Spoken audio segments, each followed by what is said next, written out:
Hey, do you feel like you're constantly questioning yourself? You know you can do something, but you're second guessing and you don't know when to take action? I've been there, and so have hundreds of my clients. It is crippling self-doubt, and I have good news for you. There is a way to turn down the volume of self-doubt and up the volume of your self-belief. And today in this coaching video, I'm gonna give you 3 very easy to implement things that you can do starting today, right now. We're gonna dive into that in the coaching. Hit that subscribe button and see all notifications, and let's dive in.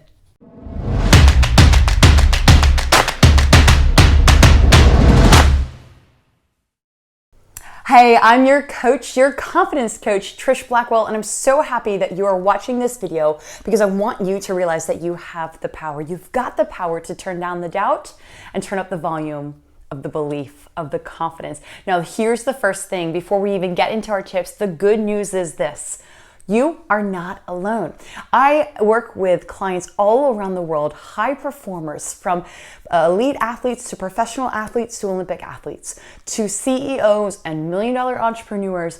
I work with high achievers on their mindset, and I share that with you because I want you to know that they still struggle with self-doubt. Look, it's a normal thing.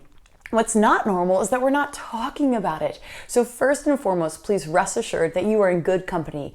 The highest of achievers, the people who change the world and do big things, they have self-doubt.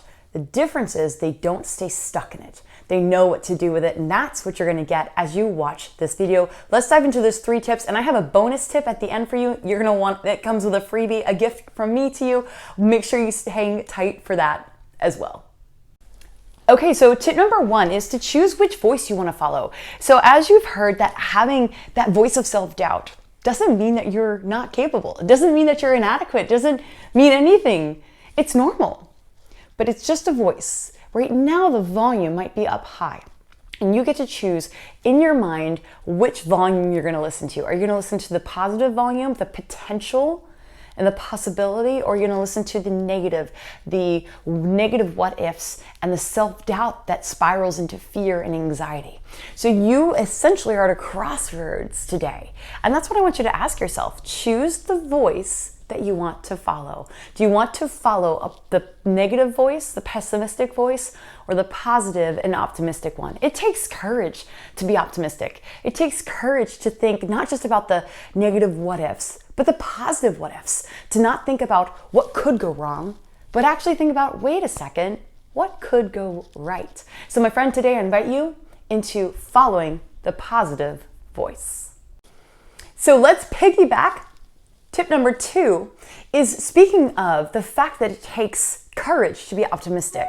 I want you to see yourself as courageous. Let's start to celebrate your courage. Now, what does that mean? It means track your wins. Pay attention to the micro moments that you decide to show up, whether it's physically or emotionally or spiritually. But when you decide, I have the courage to do hard things, that is when hard things get done and you start making progress. Look, we beat ourselves down enough. It's time, if you want to break the voice of self-doubt in your life and that inner dialogue, you want to turn it down to mute. We got to turn up the success. We got to take note of what we are doing right. We got to start patting ourselves on our back and calling them champagne moments, being proud of what we're doing. So take heart, take courage, and take note. Okay, so our 3rd tip it's probably my favorite one. Take action anyway. Here's the deal. You're never gonna feel like it. So many of us wait to be motivated. We think self-doubt is a sign that says, ooh, you're probably not ready. So we think, well, I'll just wait till I'm motivated. And it doesn't work like that. You have to take action and act on things in order for the motivation to come. So don't wait to feel ready. You decide to be ready. And often when we want to press through self-doubt and when you take action anyways, that takes courage. And it also says, I'm going to choose and think how I want to feel. I'm not going to let my life be guided by how I feel. You might not realize this, but our thoughts are what drive our feelings, not our feelings that drive our thoughts. Now, my mentor, Todd Durkin, once told me to ready, fire, aim. We need to fire and go after that thing that we're going after before we feel ready. We can always course correct afterwards. If you're feeling like you're having a hard time taking action, I love what Mel Robbins says in her book, The 5-Second Rule. Just count down from 5 and do it. 5, 4, 3, 2, 1, you go. And just become an action taker. If you are ready and you act as if you're ready, you will feel more confident, more capable, and more self-assured. When you're acting and following through with confidence, the self-doubt doesn't have space anymore.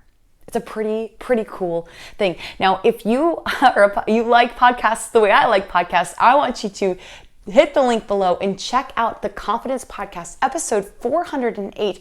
This is an episode that I just hosted on the show on how to appear more confident than you feel. So that's all about how do we turn down the volume of doubt and up? Well, some of it is making the choice to be more confident than you might feel, because confidence is something we think ourselves and act ourselves into, not feel ourselves into.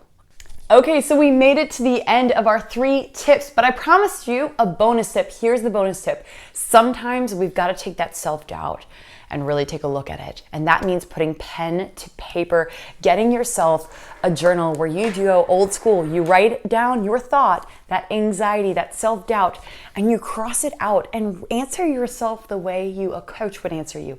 Answer yourself the way a friend would answer. But actually take the time to rewrite that statement. Now, I actually have a whole journaling process that is guided over 21 days to help you eliminate toxic thoughts. I call it my Toxic Thought Freedom Journal, and I want to give it to you, my gift to you. All you need to do is go, and I'll have it linked below.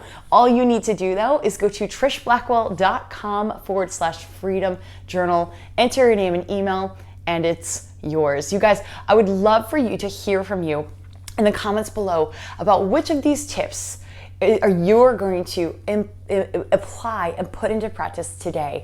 Comment below. I'm here to coach you. I am going to respond. I want to encourage you to show up in this world the way God created you to. And in order for us to do that, we've got to absolutely destroy the self-doubt that is crippling you from showing up for your calling.